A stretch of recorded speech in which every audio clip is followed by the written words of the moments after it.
Nós vamos ler alguns versos dessa carta.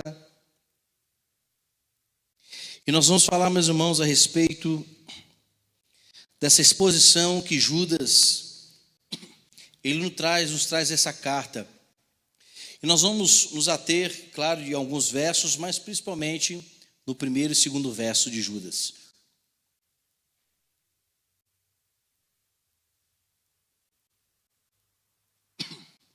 Está escrito assim nas Santas Escrituras da carta de Judas, que ele fala: Judas, servo de Jesus Cristo, irmão de Tiago, aos chamados, amados em Deus Pai e guardados em Jesus Cristo, a misericórdia, a paz e o amor vos sejam multiplicados. Vamos ler até o verso 4, só para a gente ter um melhor entendimento. Amados, quando empregava toda a diligência em escrever-vos acerca da nossa comum salvação, foi que me senti obrigado a corresponder-me convosco, exortando-vos a batalhardes diligentemente pela fé, que uma vez por todas foi entregue aos santos, pois certos indivíduos se introduziram com disseminação, os quais desde muito foram antecipadamente pronunciados para esta condenação, homens ímpios que transformaram em libertinagem a graça de nosso Deus e negam o nosso único, soberano e Senhor Jesus Cristo. Meus irmãos, quando eu estava meditando na carta de Judas, nós pensamos que por ser uma carta tão pequena, a gente pensa assim, é muito fácil estudar a carta de Judas, porque ela é bem pequenininha.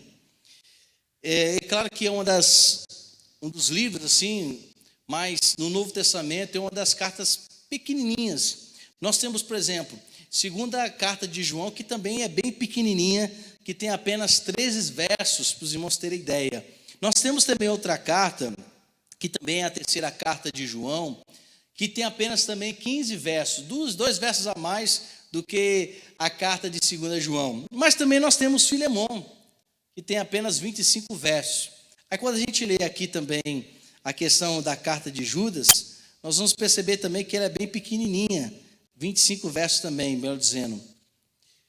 Mas, meus irmãos, ela traz uma mensagem muito séria. A teologia dessa carta, ela é muito profunda. Por ser pequena, não quer dizer que a sua mensagem, o seu conteúdo não seja importante, porque nós temos a ideia, de que, por ser uma carta tão pequena, temos um infeliz pensamento de dizer que não tem importância. Bem, meus irmãos, nós temos que entender que se todas essas cartas estão nas Santas Escrituras, é porque elas têm, sim, a sua importância. Assim como nós lemos no Antigo Testamento, dentro dos 39 livros do Antigo Testamento, nós temos os profetas maiores e temos os profetas menores. Dentro dos profetas maiores nós temos 5, que Daniel, Isaías, que são grandes profetas do Senhor. Mas não quer dizer que os profetas menores, que nós assim dividimos nas Santas Escrituras, também não tenham importância. Toda a Escritura Sagrada, ela tem a sua importância. Mas quando nós olhamos para o Novo Testamento, nós vamos perceber que existem 21 cartas no Novo Testamento. Claro que nós temos os evangelhos, que são 4, Mateus, Marcos, Lucas e João. Nós temos o que nós chamamos de um livro histórico, que é o Atos dos Apóstolos, que vai mostrar a história, o início da igreja, a ascensão da igreja de Jesus Cristo em toda a terra, a forma como o Espírito Santo usou os discípulos, a forma como ele usou igrejas, a forma como ele enviou. Ou seja, é uma história muito profunda das obras do Espírito Santo. Vemos também as cartas de Paulo, que são cartas paulinas, que são 13. Mas também, meus irmãos, nós podemos dividir algumas cartas. Por exemplo, nós temos algumas cartas que nós chamamos de primeiras cartas, ou primeiras epístolas, ou aquela carta que são mais antigas que Paulo escreveu, que é a 1ª e 2ª Tessalonicenses. Nós observamos também que nós temos as grandes cartas, as grandes epístolas, nós temos aqui nas Escrituras como Romanos, 1ª e 2ª Coríntios e Gálatas também. Vamos também ter outra divisão, que são as epístolas da prisão. São aquelas epístolas que Paulo escreve quando está aprisionado, em cadeias. Aí nós temos aqui nas Santas Escrituras como Efésios, Filipenses, Colossenses e Filemão. Todas essas cartas Paulo escreveu quando estava aprisionado. E também nós podemos perceber que Paulo também escreve algumas cartas que nós chamamos de cartas pastorais, que são cartas direcionadas a jovens pastores que estão iniciando a sua obra como pastor, mas a gente chama de cartas pastorais como 1ª, 2ª Timóteo, Tito, que são direcionadas a esses pastores. Timóteo, que pastoreava a igreja de Éfeso, e Tito, que pastoreava a igreja de Creta. E essas cartas, elas são importantes para que possamos identificar qual é a ação dos verdadeiros pastores da igreja. E aqui, meus irmãos, vai uma indicação para todos nós. Como nós podemos conhecer tanto o pastor aqui, como o pastor de qualquer denominação, se ele está de acordo com o seu chamado pastoral? É só ler Timóteo e Tito. E nós vamos ver ali as exigências que são feitas dos pastores. Nós temos uma carta que chamamos de carta aos Hebreus, que é uma carta do Antigo Testamento no Novo Testamento, se a gente pode dizer assim, que fala diretamente aos judeus, mas tentando mostrar para os próprios judeus a pessoa de Cristo, a eficiência da morte de Cristo, a eficácia do sacrifício de Cristo, que foi o único. Não há necessidade de se haver mais sacrifício. Por isso que a carta aos Hebreus é justamente direcionada a esse tipo de pessoas, aos hebreus, aos judeus, que muitos não compreendiam, achavam que o sacrifício deveria ser feito todo ano. Mas a partir de Cristo Jesus, não há mais nenhuma necessidade de pegarmos em animais, sacrificá-los, e assim temos a expiação dos nossos pecados. Jesus Cristo foi o único. Como sempre falamos aqui, havia necessidade de Jesus Cristo morrer na cruz? Sim. A cruz era para nós? Não, porque nenhum homem tem autossuficiência. Homens como nós, eu e você, que temos a natureza pecaminosa, nem Paulo, um dos maiores apóstolos, nem Pedro, um dos maiores evangelistas, nem se de repente pudesse ressuscitar Elias no tempo do Novo Testamento, nem Moisés, nenhum, meus irmãos, nem o próprio Enoque, que em Gênesis fala que ele foi transladado aos céus, porque achou graça diante de Deus, também tinha a característica de poder morrer na cruz por um pecador. Somente Jesus Cristo, que como Deus, encarna-se um homem, e não há natureza pecaminosa, um homem perfeito, é o sacrifício, era o cordeiro perfeito. Mas também nós vemos dentro dessas cartas outras cartas também que nós chamamos de cartas gerais ou universal. Aí nós temos aqui Tiago, 1ª e 2ª Pedro, nós temos 1ª, 2ª, 3ª João, e é claro, meus irmãos, a carta de Judas. Por que eu queria que os irmãos entendessem isso? Porque quando a gente lê a carta de Judas, ela não tem um destinatário assim próprio, para uma pessoa, para uma nação específica, ou então para uma pessoa específica, mas essa carta que ele escreve é de forma universal, assim como as epístolas de João, que ele fala de forma geral. A preocupação dele é que não apenas Campina Grande, ou João Pessoa, ou um estado como Paraíba, recebesse uma mensagem de Deus, mas todos os que são chamados, todos aqueles que foram redimidos, foram justificados por Cristo, esses sim devem ler a carta de Judas, porque o conteúdo dessa carta é severo, é profundo, e ela mostra a intensa realidade de nós mantermos fé, firmeza naquilo que nós cremos, porque ele vai falar, dentre tantas cartas que até Paulo escreveu, mas ele vai enfatizar, meus irmãos, ações que devem ser desprezadas como apostasia. Não devem ser cometidas, não devem ser exercidas, mas devem ser desprezadas. Então nós vamos ver que essas cartas universais, como de Judas, ele tem justamente a intenção meus irmãos, a ampliar a visão concernente ao reino de Deus. E eu acho muito interessante essa carta, por ser pequena, porque ele, com pouco conteúdo, mas com uma mensagem muito grande, com poucas letras e poucos versículos, mas com uma mensagem direcionada e que nós devemos tê-la como impactantes, que nós precisamos absorver como algo sério e profundo para a nossa vida cotidiana como cristão. Então, o que nós vamos poder observar aqui? Que esse Judas não era um Judas qualquer. Observe bem que no primeiro verso da carta de Judas, ele vai se identificar como Judas, e o que eu acho interessante é que ele não menciona de que família ele veio, mas ele menciona que ele é servo de Jesus Cristo. Quem era esse Judas, meus irmãos? Era irmão de carne da mesma mãe de Maria, irmão de Tiago. Então esse Judas não é o filho de Tiago, como está escrito lá em Mateus 10, que também chama de Tadeu. Não é esse Judas que nós chamamos de Iscariotes, que a gente vê mencionado, o traidor. Não é não, meus irmãos, não é o Judas Iscariotes, não. Esse Judas que estamos mencionando, também não é o Judas que é tido, relatado lá em Damasco, quando em Atos capítulo de número 9, vai citar que onde que Paulo hospedou, e após a sua conversão, teve encontro com esse homem chamado Judas. Também não é ele, nem é Judas Barsabás, que era considerado uma pessoa distinta entre os irmãos, como está em Atos 15, e nem tampouco ele é o Judas chamado Galileu, que quando alguns estavam se alistando para o exército, como em Atos capítulo de número 5 fala, também não. Ele é Judas, irmão de Jesus Cristo. Aonde nós vemos esse relato, está justamente aí em Mateus capítulo de número 13, versículo de número 55, e eu vou ler para os irmãos, para ver que esse Judas que está falando aqui sobre tanta severidade no comportamento de um cristão, era uma pessoa que tinha a mesma mãe humana, né? Que era Maria, agraciada. Olha só, Mateus, número 13, verso de número 55, está escrito o seguinte, olha.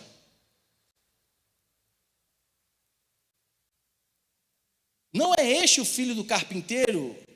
Em que situação está esse contexto? Quando Jesus está pregando em Nazaré e é rejeitada pelas pessoas. Ela fala, não é esse o filho de carpinteiro? Não se chama sua mãe Maria? E seus irmãos, quem são eles? Tiago, José, Simão e Judas. Então esse Judas que escreve essa epístola é o irmão carnal ou de sangue, se a gente pode dizer assim, de Jesus Cristo. É o meu irmão, né? Obrigado, irmã. É o meu irmão. Então era uma pessoa muito familiar de Jesus Cristo. Era uma pessoa conhecida.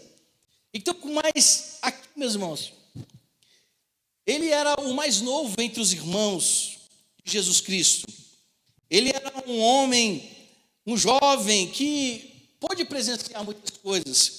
Mas nós vamos ver também que esse mesmo Judas foi um também que desprezou a própria pessoa de Jesus Cristo, dizendo assim, rapaz, vai-se embora, você precisa se revelar, você tem que realmente se mostrar. Isso Jesus falando para Jesus Cristo. Mas quando a gente olha para a evidência dessa carta, nós vamos observar algumas coisas interessantes. Primeira coisa que a gente vai observar, a preocupação dele não é local, é universal.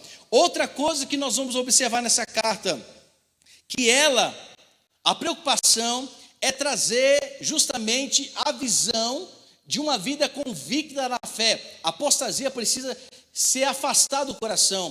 Quando nós lemos a carta de 2 Pedro, nós vamos ver que a mesma mensagem que Pedro coloca em sua carta é a mesma mensagem que Judas enfatiza também na sua carta. Quando a gente lê a segunda carta de Pedro, principalmente no capítulo de número 1, do versículo também de número 1. Aqui, meus irmãos, ele vai mostrar que a doutrina que muitas vezes é pregada para a apostasia, ela é muito forte. Nesses últimos tempos, meus irmãos, o que mais tem se pregado, deixa eu tomar um pouquinho aqui, é a desconstrução da palavra de Deus. Já mencionei aqui, mas eu quero repetir. Tem um dito pastor que disse que a Bíblia precisa ser refeita. Ou esse camarada não lia a Bíblia de verdade, ou então lhe falta conversão. Eu lembro que também um pastor americano, isso foi em um ano de 2015 para 2016, esse pastor americano, ele fez, eu esqueci o nome dele, mas ele fez a seguinte prova. Ele disse para os membros da sua igreja que ele ficaria 1 ano sem buscar a Deus. Durante esse 1 ano, ele não falaria sobre Deus e nem buscaria a Deus. Quando acabou este ano, onde ele estava? Totalmente no mundo. Aí eu lembro que o irmão que me mostrou essa matéria que eu li, achei interessante, ele falou: e aí, pastor André, o que o senhor tem a me dizer? Eu falei assim: olha, para um pastor que se diz pastor fazer uma coisa dessa, antes dele fazer a prova, ele já estava desviado há muito tempo. Porque só uma pessoa que não crê em Deus faria uma coisa dessa. Ou é besta demais, ou está achando que é muita coisa. Meus irmãos, olhamos para a carta de Judas, ele justamente vai falar sobre isso. Pessoas que até mesmo colocam Deus à prova, ao ponto de se acharem autossuficiente na sua conduta, ou na sua maneira de dizer. Então nós vamos ver aqui, que ele está antecipando que a volta de Cristo, ela é precedida por falsos profetas. A gente olha no verso 4 e diz, olha, tem alguns indivíduos, verso 4 de Judas, que estão se enturmando, num linguajar mais contextual, estão se enturmando e estão disseminando, ou seja, estão espalhando dentre muitas outras pessoas, colocando assim, muitas coisas, dissipando, separando as pessoas, trazendo o evangelho que separa, e esses tipos de pessoas já estão condenadas, são homens ímpios, que transformaram a libertinagem da graça do nosso Senhor Jesus Cristo, ou seja, eles estão fazendo mau uso da graça de Jesus Cristo. Meus irmãos, o fato de termos a graça, que é algo imerecido, não nos dá a justificativa para viver uma vida totalmente pecadora. Tem muita gente achando Deus é amor e vive no pecado. Deus vai me perdoar. Deus vai derramar sua graça sobre mim. Não brinquemos com as coisas de Deus. Porque Isaías fala que a iniquidade nos separa de Deus. E quem vive em iniquidade está longe de Deus. Há muitas pessoas assim, que às vezes estão negociando até a vontade e o poder de Deus. E quando eu vejo as pessoas negociando a presença de Deus, eu só me lembro, meus irmãos, de Faraó no Egito. Do Egito, né, melhor dizendo, que estava negociando com Moisés quem poderia sair, quem não poderia. Da primeira negociação, quando veio as pragas, Faraó queria negociar a seguinte coisa com Moisés: Moisés, faz o seguinte, você vai com os homens e com os valentes, deixam comigo só as crianças e as mulheres. Aí que Moisés falou, vai sair todo mundo. Ele não negociou. Quando veio a praga, aí Faraó tenta renegociar com Moisés. Na segunda negociação, ele fala o seguinte para Moisés: Moisés, vamos fazer o seguinte, todo mundo pode sair do contexto geográfico, da visão ali, ou seja, das muralhas do Egito, só uma questão de contexto. Você pode sair das nossas imediações, mas não vá muito longe, não saia do nosso estado. Vocês podem adorar os seus deuses dentro do nosso estado. Aí Moisés fala, não, se é para sair de vez. E muitas vezes nós estamos nessa negociação. Muitas vezes Satanás negocia com o cristão. Qual a negociação que muitas vezes Satanás tem com os cristãos? Olha, você pode ir para a igreja, você pode, sim, não tem problema nenhum não, vá para a igreja, mas não esqueça que quando o culto acabar, não esqueça de pecar. Eu já cansei muitas vezes, meus irmãos, de pegar algumas pessoas, não aqui, graças a Deus, na igreja, mas quando eu fui pregar uma determinada igreja, isso foi em uma cidade chamada Manhumirim. Eu estava assim no culto, né? Mamiri, não, perdão, Presidente Soares. E eu fui pregar no culto de jovens, isso há muitos anos atrás. E eu vi que alguns jovens estavam negociando o que fazer depois do culto. Eu falei assim, olha, nós vamos aqui ficar no culto, quando der tal hora nós vamos sair. Sabe onde esses jovens estavam negociando ir depois do culto? Ir para o motel. Quantas vezes Satanás tem negociado com os crentes a maneira de viver? Vão para a igreja, não tem problema não. Pode ir, claro que tem que vir. Eu sempre falo que com pecado e sem pecado, o melhor lugar de se estar é na casa do Senhor. Porque ouve a palavra, se arrepende e sai transformado. E quem pediu perdão, chega na igreja é fortalecido para não pecar. Mas nós não podemos negociar com Satanás não. O que Judas está falando, que não há negociação aqui, meus irmãos. Não há negociação. Então, o que está acontecendo? Muitas vezes o próprio diabo manda mensageiros para o seio da própria igreja, para o meio da igreja. E são lobos que estão vestidos de ovelha. Tem caráter de piedade, tem feiçura de homem de Deus, mas não são. Eu sei que eu vou dizer uma coisa aqui que não é muito comum nós, como congregacionais, ouvirmos, porque às vezes nós não damos importância a isso. Mas existem muitas pessoas que são, meus irmãos, do meio de Satanás, e hoje a religião chamada satânica, ela é comum nos dias de hoje. Em São Paulo nós temos igreja de Satanás, que adoram a Satanás. Nós temos hoje em dia no Brasil, Bíblia de Satanás traduzida para o português. E quantas vezes já vi, não aqui, mas em outras igrejas, pessoas provocadas, usadas pelo inimigo para estar no meio da igreja. Porque qual é a estratégia de Satanás? Não é, meus irmãos, destruir a igreja por si, de fora, mas é destruir de dentro para fora. Porque ele disseminando dentro do corpo de Cristo, a igreja estando dividida, quem é que prevalece? Ele. Quem é que vai prevalecer quando a igreja estiver dividida? Quem é que prevalece quando há fofocas na igreja? Quem é que prevalece quando há especulações e existem inverdades no meio do povo de Deus? Quem é que prevalece? É por isso que quando a gente se reporta para Provérbios 6, e eu já falei sobre isso aqui para os irmãos no culto de quinta-feira, que 6 coisas Deus aborrece, e a 7ª ele abomina. Quem Deus abomina? Aquele que gera contendas entre os irmãos. Por isso que eu fujo, meus irmãos, daqueles, olha que fulano, cuidado com o ciclano, olha para Beltrano. E esse tipo de pessoa não tem coragem muitas vezes de chegar perto. Então, meus irmãos, vamos fugir. E isso é uma forma também de gerar apostasia dentro do seio da igreja. E nós temos que tomar cuidado com isso. Outra coisa que Judas faz a citação, que ele mostra que ele é um apóstolo, assim como 2 Pedro em sua carta fala sobre o reconhecimento do apostolado. A mesma coisa Judas faz aqui. Ele fala, olha, nós temos que entender que eu sou apóstolo de Jesus Cristo. Versos 16, melhor dizendo 17 e 18 fala, vós, porém, amados, lembrai-vos das palavras anteriormente proferidas pelos apóstolos de nosso Senhor Jesus Cristo. Melhor dizendo, o que Judas está dizendo, nós precisamos voltar à memória o que os apóstolos de Jesus Cristo pregavam. Atos capítulo de número 2, verso 42, que a igreja ela era comum na doutrina dos apóstolos. Não é que os apóstolos tinham doutrina, mas os apóstolos ensinavam o que foram ensinados.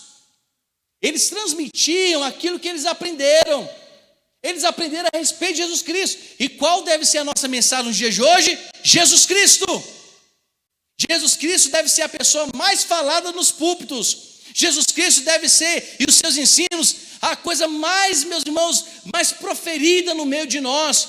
Porque são palavras de vida eterna.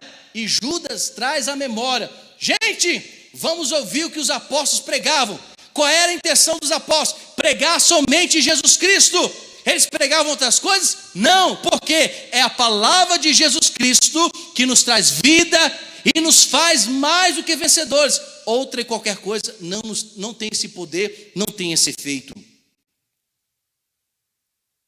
Então, meus amados,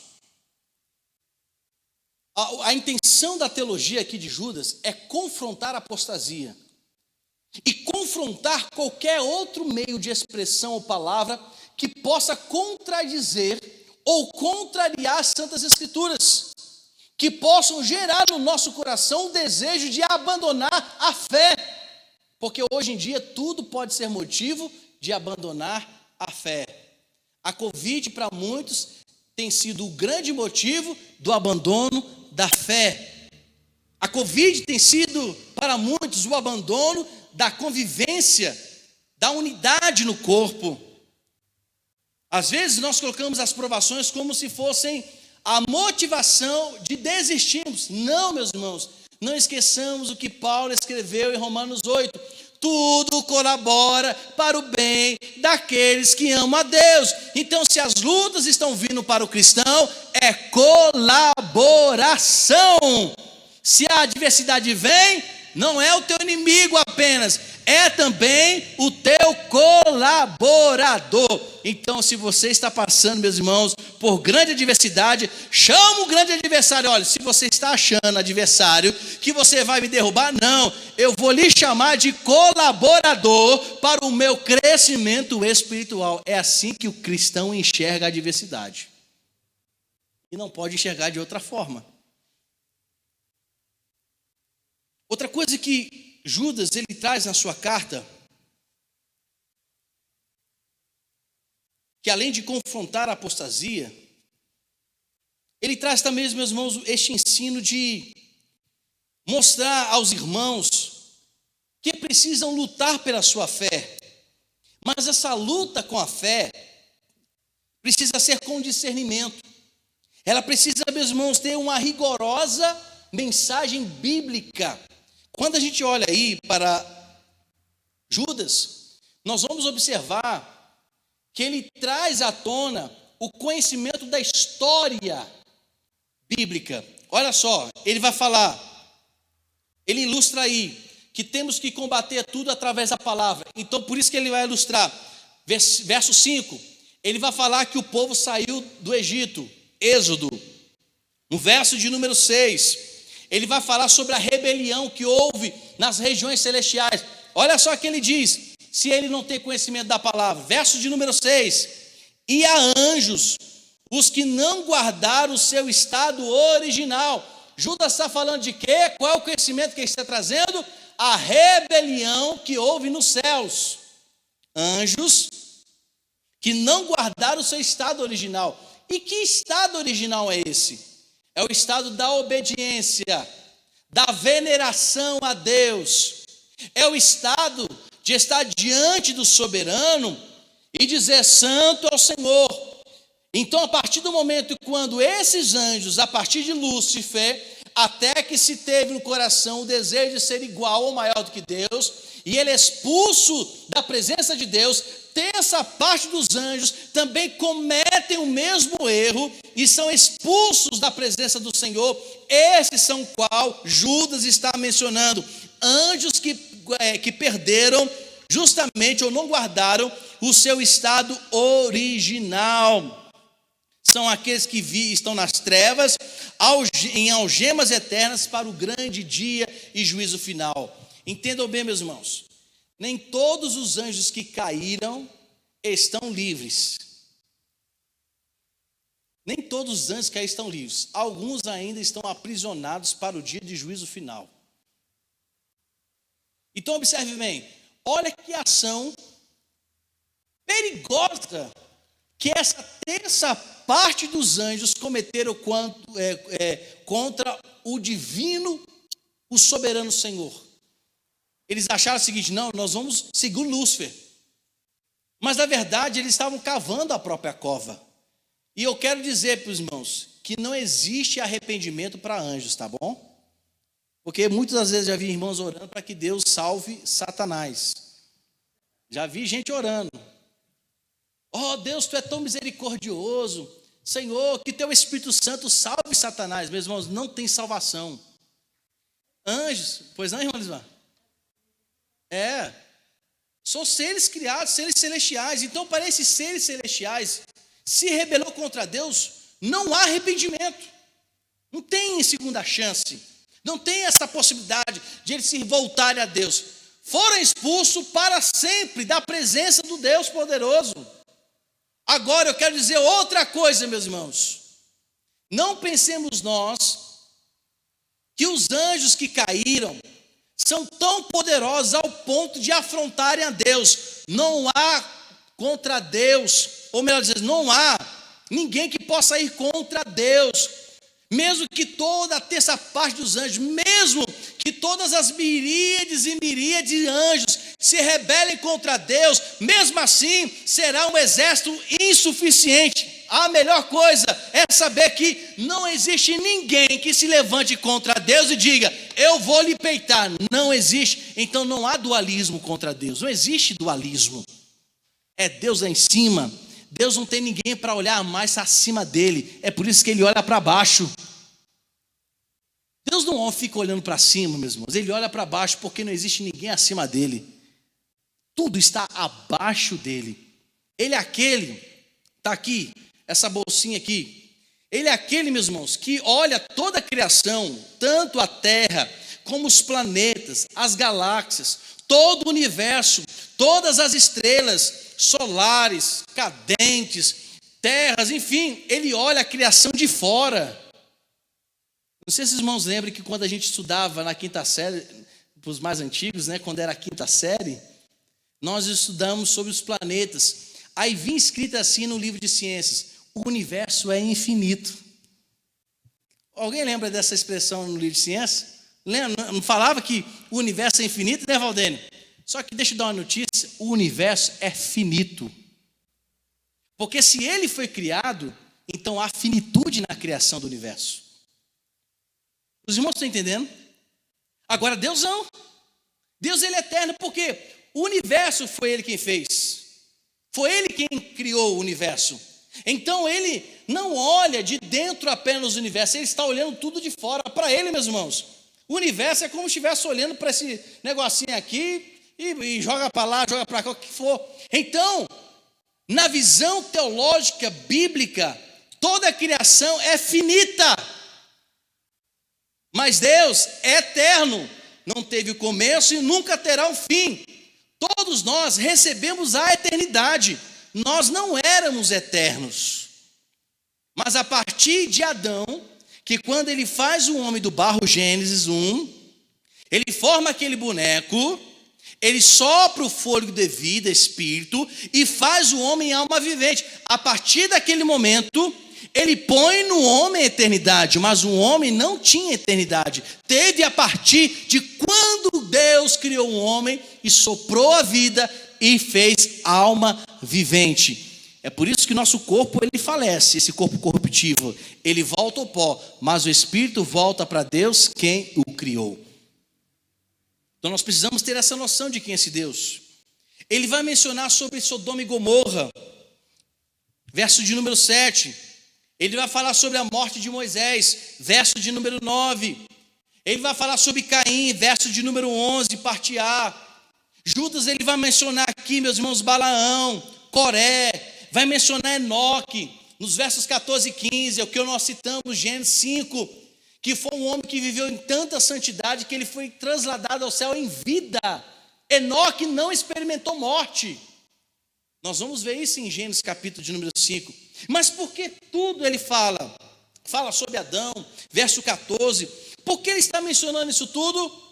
Para mostrar às pessoas que é importante conhecermos a palavra.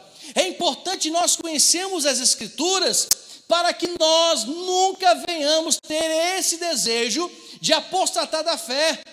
Nós temos que fazer defesa do Evangelho, mas dentro da palavra.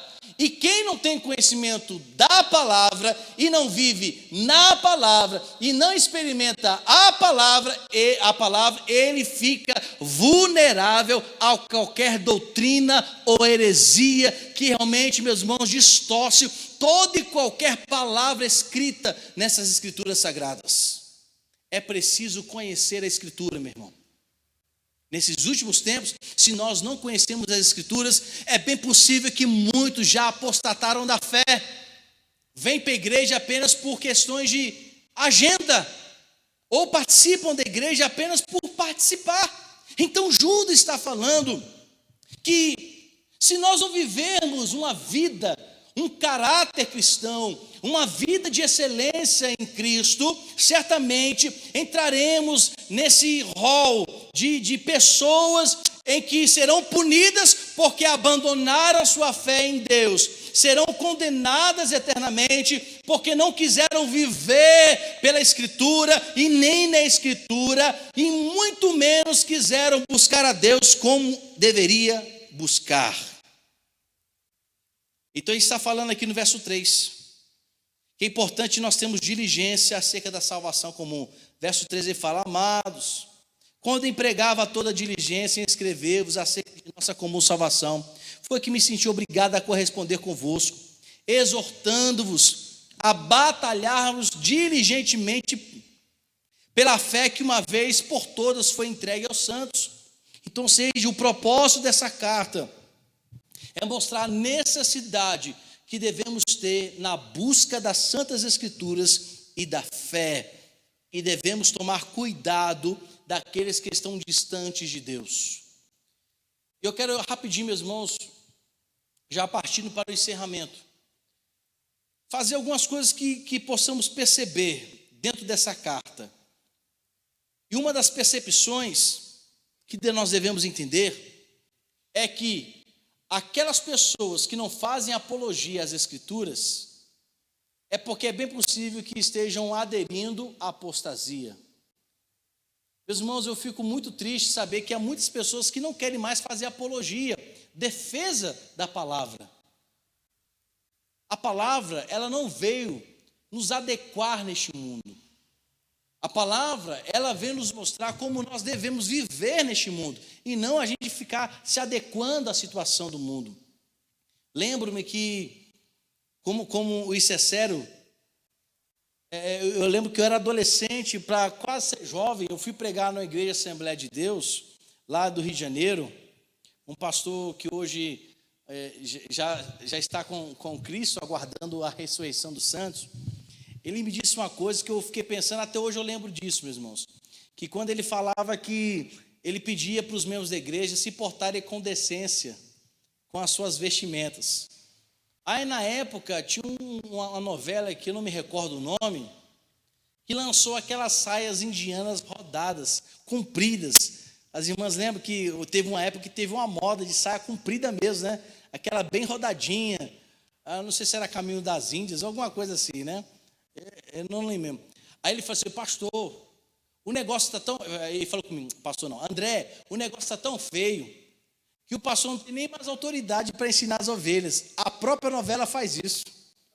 Porque eu falei com os membros da igreja, dizendo o seguinte: gente, vamos tomar cuidado com as vestimentas, não vamos ficar expondo o corpo de qualquer maneira, não, vamos ser decentes no proceder. Aí eu não consegui, mas quando a novela lançou a saia, no outro dia estava todas... eu falei: eita, rapaz, então a novela está com mais moral do que o pastor. Porque com tudo que é moda o povo adere. Então, olha só, meus irmãos, muitas vezes nós estamos aceitando algumas desconstruções da palavra. Nós estamos nos adequando ao sistema deste mundo. Observemos o que Paulo escreve em Romanos: meus irmãos, vocês precisam ter uma mente transformada, porque se vocês não tiverem a mente transformada, vocês vão saber qual a boa, perfeita e a vontade, a perfeita, boa e agradável vontade do Senhor. Mas vocês não devem se conformar com o mundo, ou seja, com o sistema, com a maneira como as coisas estão fluindo. Não esqueçamos em Salmos 1 que fala que o bem-aventurado não anda segundo os conselhos dos ímpios, nem se detém na roda dos escarnecedores. Então o cristão não é que ele vai viver em bolhas, não é que ele vai viver isolado. A grande questão que Judas está trazendo é que os ímpios, aqueles que não têm uma vivência cristã, aqueles que não se preocupam realmente em fazer a vontade do Senhor, esses serão punidos.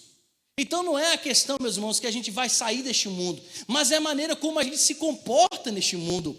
A grande questão não é que a gente vai deixar de viver neste mundo, mas é a maneira como nós vamos realmente exercer a nossa vida cristã nesse mundo, nesse sistema, nesse século pós-moderno.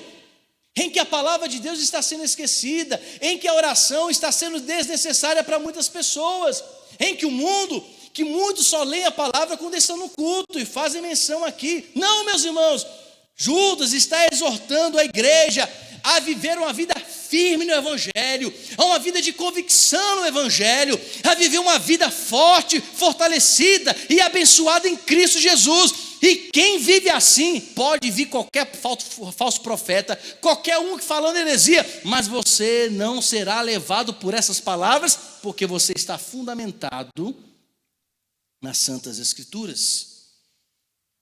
Então, quando ele faz a recapitulação dos tempos antigos, quando ele faz essa revisão dessa história, quando ele recorda a importância que homens antigos tiveram, ele traz, meus irmãos, essa recordação para que possamos defender a fé e ter a consciência dos nossos deveres como cristãos. E é isso que ele vai mostrar aqui nos versos 17 ao 23. Ele vai mostrar que precisamos guardar nesses últimos dias o amor a Deus, a devoção ao Senhor. E é por isso que nós lemos aqui nos versos 24 e 25, falando quem é esse Deus. Esse Deus é poderoso. Poderoso para quê? Para nos guardar dos tropeços. Porque qual é a preocupação de Judas? É que ninguém tropece, é que ninguém abandone a fé, mas que possa se voltar a Deus, a qual nos guarda de tropeçar. Ele que é o Senhor, Ele que é o nosso Pai. Então, meus irmãos, guardemos firme em nosso coração a nossa confiança em Deus. Os dias são maus. A Bíblia fala que o mundo jaz no maligno, ou seja, ele é envolvido pelo maligno. Muitos falam que quando fala o mundo jaz no maligno, entendem que o mundo, as pessoas que vivem são de Satanás. Não, meus irmãos. O sentido de jaz no maligno, que ele é dominado, ele é influenciado, ele tem as articulações de Satanás. Mas enquanto o Espírito Santo viver na igreja, ele não terá esse poder como muitos acham que ele tem. Sabe por quê, meus irmãos? Este mundo ainda não foi destruído. Dá uma olhadinha para o irmão que está ao seu lado aí. Dá uma olhadinha. O mundo ainda não foi destruído por causa desse irmão que está do seu lado. Porque enquanto a igreja estiver neste mundo, continuará tendo esperança. Enquanto a igreja estiver neste mundo, o Espírito Santo continuará agindo. E é isso que Judas vai mostrar aqui. E ele fala, gente, para a gente terminar aqui, concluir, verso 17 eu quero ler. Vós, porém, amados, olha o conselho que está nos dando.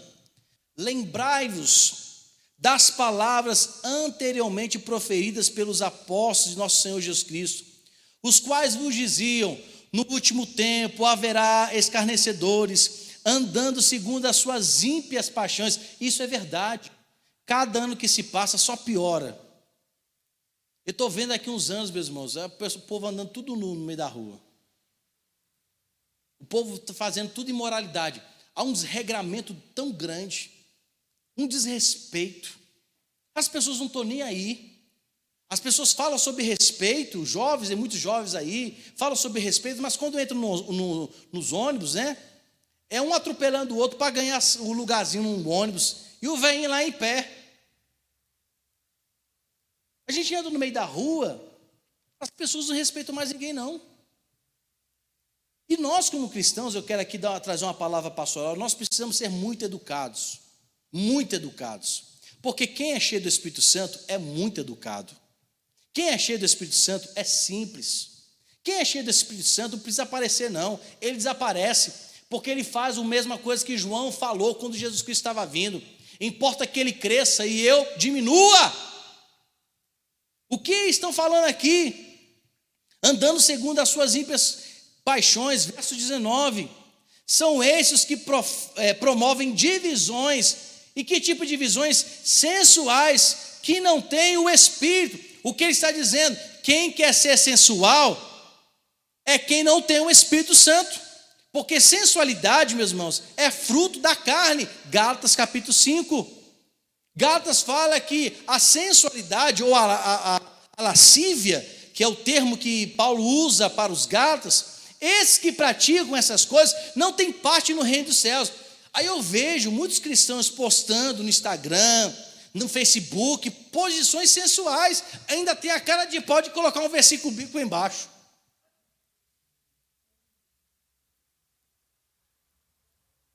Às vezes, querem mostrar a beleza da praia, mas tem que estar de biquíni e sunga na frente da foto e falar: olha o que Jesus fez. Olha que maravilha. Ninguém vai ficar olhando para a natureza não, meu irmão. Meus amados, e aqui vai uma palavra para os jovens. Se você quer conquistar alguém, busque ao Senhor, porque o Espírito Santo é quem convence, até na hora do relacionamento. Sabe quem convenceu minha esposa a olhar para mim? Foi o Espírito Santo. Porque, meu irmão, era magro de que dava dó. Era magro, feio, ainda sou. Eu costumo dizer que Deus cegou os olhos da minha esposa e abriu os meus. Graças a Deus, e minha oração é que ela fique cega mesmo. Quem conquista a pessoa perfeita, se assim nós achamos, é o Espírito Santo. Não é a sensualidade que vai chamar a atenção de rapazes. Não é a sensualidade que chama a atenção de mulheres. Se nós realmente queremos ter um convívio abençoador segundo o Espírito, não é essas coisas mundanas que conquistam pessoas. Porque já vi várias pessoas com corpos sarados se unindo. Levam 2 meses para ficarem juntos, já estão brigando. Porque corpo sarado não mantém relacionamento. Não quer dizer com isso que vai ficar todo mundo gordo, tá, meu irmão? Em nome do Pai, do Filho e do Espírito Santo. Cuidemos da saúde. Porque a gente às vezes peca contra o corpo quando a gente não cuida da saúde. E temos que entender que esse corpo, que é do templo do Espírito Santo, precisa ser saudável para viver uma vida abençoada. Então aqui, para a gente finalizando, ele fala, verso de número 19, estão promovendo divisões sensuais, que não tem espírito, não sou eu que estou dizendo, é a palavra. Guardai-vos, vós, porém, amados, verso 20, melhor dizendo, edificando-vos na vossa fé santíssima, orando no Espírito Santo. E aqui, meus irmãos, vai outra palavra pastoral. Tem muitos irmãos, em vez de orar para Deus, ora dando recado para o irmão. Já viu? Gente orando, dando recado para o irmão. Está com o irmão do lado, o irmão fez chateação. Meu Deus, tu sabes, meu pai. E olha assim, que tem irmãos que aperreiam o nosso juízo. O Senhor sabe, Senhor, que tem pessoas que estão precisando me pagar. A pessoa que está devendo está do outro lado. Senhor, tem gente me devendo. Meus irmãos, a oração não é para os homens. A oração é para Deus. Porque homens não podem responder aquilo que você deseja. A oração não deve ser feita para os homens. É por isso que fala que a oração precisa ser em espírito. Não é que a gente vai deixar de ter a consciência de orar com entendimento. Mas a oração não deve ser direcionada às pessoas. A oração deve ser direcionada a Deus. Muitas vezes quando eu estou orando aqui, eu falo: Senhor, em teu nome Jesus Cristo, eu quero abençoar o teu povo. Aí eu estou trazendo para os irmãos. Mas não posso chegar assim: oh Senhor, abençoe a irmã, que ela possa ser, o Senhor possa tocar no coração dela para que ela possa me dar uma oferta. Senhor, olha, não, meus irmãos, a oração tem que ser para Deus. Somente para Deus. Isso nós temos que ter entendimento. Enfim, ele fala...